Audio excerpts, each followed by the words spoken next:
올해는 1조 900억 예산이 있고, 후계농이라고 하면은 보통 만 39세 이하 청년농을 육성하는 건데, 최대 5억 원을 1%대 금리로, 그래서 5년 거치 20년 상환하게 되어 있습니다. 실제로 집행되는 거 보면 많은 후계농을 4년 동안 인터뷰해봤는데 어려움이 좀 있습니다. 어떤 어려움이 있냐면 이게 지역 농협에서 잘 대출이 안 일어나는 여러 가지 이유. 지원 정책은 있는데. 네, 95% 농심목 보증이 최대 되게 되는데 실제로 85% 원자리가 왔고요. 그리고 그마저도 원래 내가 사고 싶은 땅, 그 지역 농협에서 이 대출을 신청하게 되는데 이 지역 농협에서는 집행을 안 하는 경우도 있어요. 저쪽 농협에 가봐라. 그럼 내가 원하는 땅을 사는 것부터 막히는 거죠. 그 원인을 제가 분석해 보니까 지역 농협의 평가 지표가 있잖아요.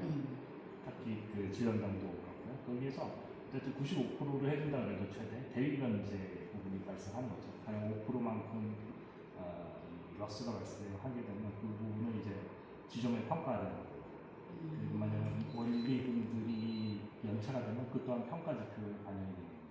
그러니까 정책의 의도랑 실제 현장의 금융 의도의 잣대감이 다르고 적용이 좀 다르게 되어 있습니다. 그로 인해서 사실은 지점들은 꺼리는 구조가 사실 되어 있습니다. 그래서 이 정책의 핵심은 지자체에서 사실은 주요 이 기금은 중앙정부에서 지원하니 지역 농협이 부담할 수밖에 없는 그런 부분, 러스 부분들을 보전해주자. 그래서 처음에는 이거를 이 2차 보전을 채권 형태로 제안을 해드렸는데 얼마 전에 채원형 투표. 네, 최원영 후보 쪽에 말씀드려보니까 이건 차라리 지원금 형태로 푸는 게 더 행정에서는 편하다라고 말씀하셨고 매끄럽다고, 그래서 알겠습니다 라고 말씀드렸고 핵심은 그겁니다. 결국은 큰 부담은 안 되거든요. 뭐 10명 기준으로 4,000에서 한 7,000. 그렇게 좀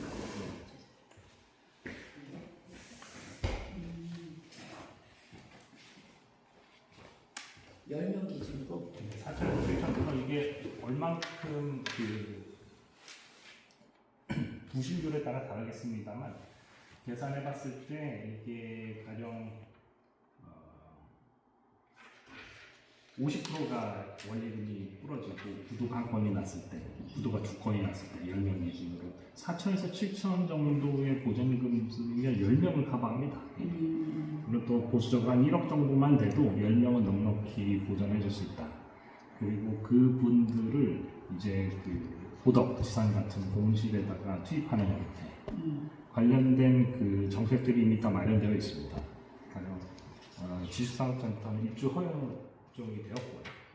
그리고 이 면적 같은 경우에 후계농의 지원 대상은 농업 경영체를 확보할 수 있어야 되는데 크게 두 가지 기준이 있습니다. 재료 면적이 50평 이상이거나 아니면 유통 기준으로 연 120만 원의 매출을 일으키는 형태인데요. 50평 취하해도 되고 아니면 매출을 120만 원을 해서 농업 경영체를 취득하는데 아무런 문제가 없고요. 그래서 이게 사실은 보덕지산을 예시로 말씀드리면 공실률을 낼 수 있고 후계농 같은 경우에는 여기 입주할 수 있고요. 그리고 5억이 사실 농업에서 큰 비용은 아닙니다. 이 친구들이 하기에 가장 적절한 초기집에 적절한 장목이 엽채류이고요. 상대적으로 투자 비용이 적게 듭니다. 그래서 그렇고요. 그렇게 그래서 그런 패스트트랙 정책, 시와 지역 농업 그리고 이렇게 MOU 같은 형태로 2차 보전 혹은 이런 부분들이 좀 지원을 해주시면 지역 내 후계농뿐만 아니라 외부 지역 후계농도 유입될 겁니다.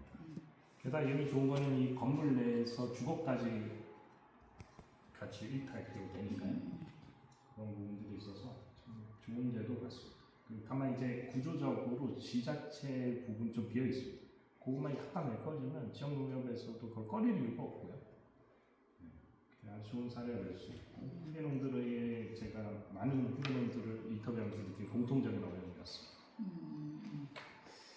이제 평택에도 이제 후계농들이 사실 이제 부모님들이 대부분 이제 농사를 짓다가 연로하셔서 자식들한테 물려주는 이런 상황들이 좀 발생하고 있는데 그 전에는 제가 보니까 무조건 도시로다가 이제 청년들이 나갔잖아요.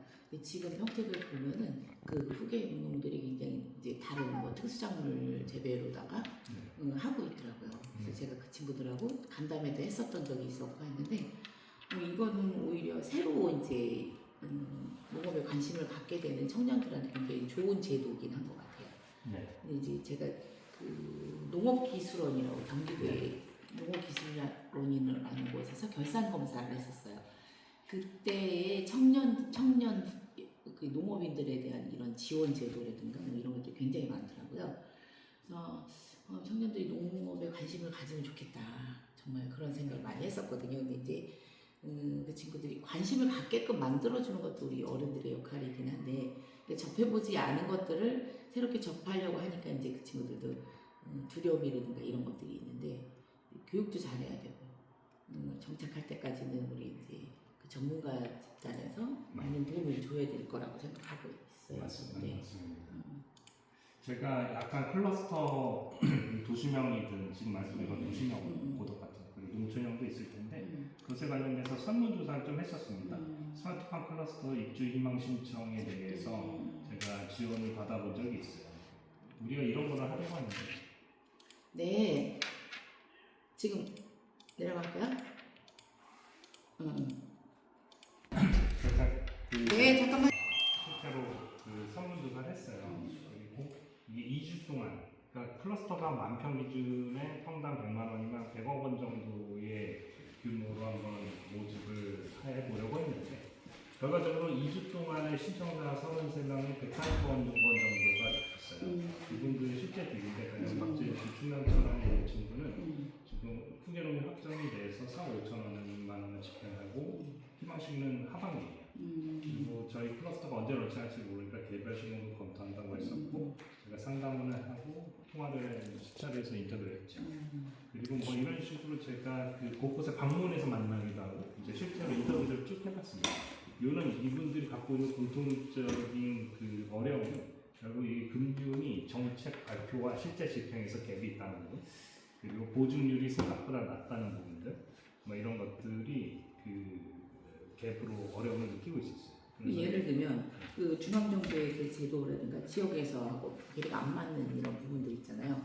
그걸 개선해야 될 부분이 있으면 이제 저희보다도 국회에서 해야 될 부분들이 있는 거잖아요. 법안이라든가 이런 부분들을 조금 나중에 얘기해 주시면 좋을 것 같아요. 네, 중앙정부에서도 역할들이 있을 텐데요. 가령 뭐 예산처 같은 곳이나 그런 곳에서 아예 지역 농협에 직접 이런 보조 그렇죠. 지원금들을 할당해 줄 수 있고요. 그리고 지금 당장은 지자체에서는 이런 식으로 지원금 형태로 해서 그 지역 농협을 서포트해 주실 수 있고요. 지방정부가 서포트하거나 중앙정부에서 아예 지역 농협들의 이런 것들을 일정 비율을 예측으로 두고 있는 방법. 그게 상대적으로 레버리지가 일어나기 때문에 크지 않습니다. 대부분의 재원은 중앙정부가 이미 추방하셨고요. 그래서 그 부분만 조금 바꿔주면은 매년 1조에 달하는 후기농들의 지원들이 적절하게 지자체, 공시대, 농지 배치돼서 지금 올해 최초로 작년 기준으로 50% 이상이 70세 이상입니다.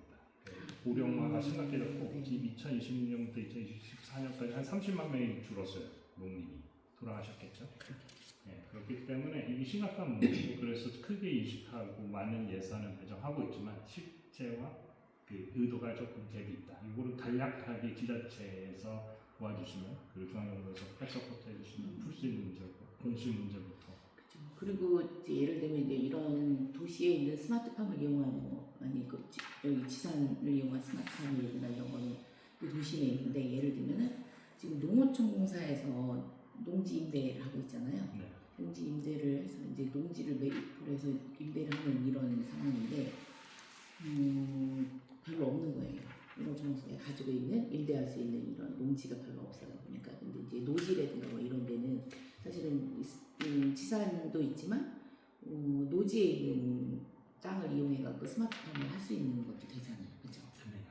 두 가지 도시명, 농촌형이 있는데 네. 일단은 평택 같은 경우는 이제 워낙 도시명 이슈가 커서 이렇게 지원을 해드린 거고요. 다른 지역은 보통 상주 같은 경우에 농촌형으로 갑니다. 네. 사실은 이제 관심 갖고 있는 청년들이 있어서 조금 얘기를 해봤거든요. 그래서 이제 그 친구들이 방법을 조금 많이 찾아봤더라고요. 많이 찾아보고 예를 들면 이제 땅을 매입할 수 없으니까 땅을 이제 임대해서 사용하는 이런 방법으로 했을 때 예를 들면 땅을 어떻게 임대할 것인가부터 보니까 그 농어촌공사에서 임대해주는 그런 것들이 있는데 평택에는 많지 않더라. 네. 이런 얘기까지 좀 제가 들었어요. 사실 농지은행을 활용하면 참 좋겠는데 네. 그거랑 내가 원하는 곳을 딱 매칭되기가 쉽지 그러니까 않아요. 위치가 또 이렇게 이제 평택 시내에 사는 친구가 저 포승까지 가야 되고 현동문까지 가야 되는 이런 불편함이 좀 있긴 하더라고요. 네. 많이 없다는 거. 네. 딱 삐타에 맞추긴 어렵고 사실은 전국에 한 240개 정도 시군이 있을 때 농업이라는 게 기본적으로 규모의 경제가 일어나는 산업입니다. 지금 굉장히 우리는 손으로 분산되어 있지만 지금 이 인구가 전환되고 연령대가 전환되는 이 시점에 클러스터 형태로 발전하는 게 유리하고요. 국가산업 기준으로. 그래서 이분들이 실제로 클러스터로 모일 수 있도록 그게 농촌형이든 도시형이든 그런 것들이 민에서의 노력이 필요하고 정부와 지방정부에서 이런 것들을 조금만 해주시면 충분히 그렇게 전환될 수 있고 농업혁신으로 갈 수 있다고 믿습니다.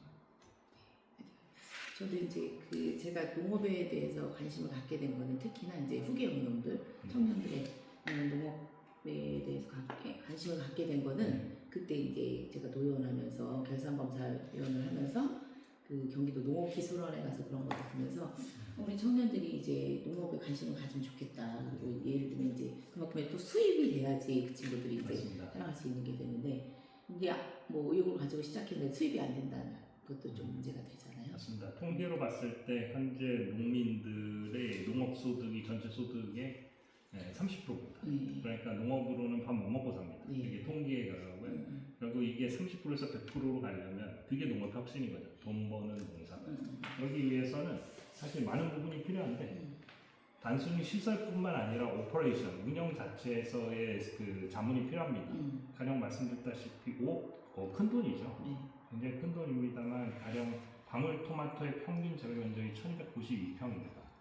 평당 보수적으로 100만 원이라고 하면 이거 하기 위해서는 뭐 10억 이상의 KTX가 필요하다는 거죠.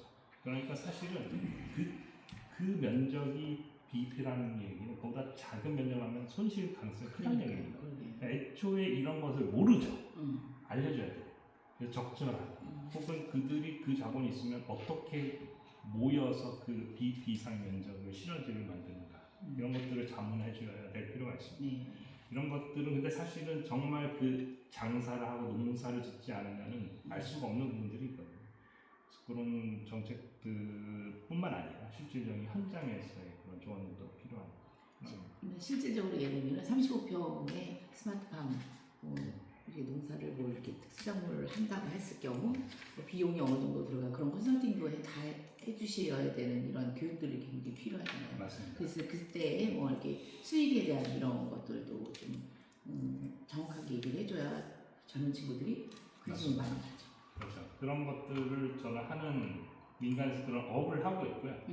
그 하면서 저희 미션, 저희 회사의 미션은 농업 혁신이고 후계농을 돕는 게 저희의 비전인데 하다 보니까 느낀 것들 그리고 저희가 할 수 있는 노력들이 있는데 저희가 할 수 없는 노력들이 이런 거였어요. 그렇죠. 그래서 이런 자문들을 하게 됐고 중앙정부에도 이런 자문을 드린 적이 있고요. 기후환경 자문위원회를 하면서 가령 애초에 이 지산에 그 입주 허용 업종이 된 것은 그 농지법 개정 시행령이 개정이 돼서 그런데 제가 제언드렸던 내용이고요. 중앙정부에 그리고 후에 이제 지방정부에 와서 제언을 드리는 부분은 자 이런 부분들에서 현실과 그 의도가 약간 갭이 있으니까 조금만 조정해주면 사실 후계농과 동시에 많은 분들이 이런 것들이 좋네요.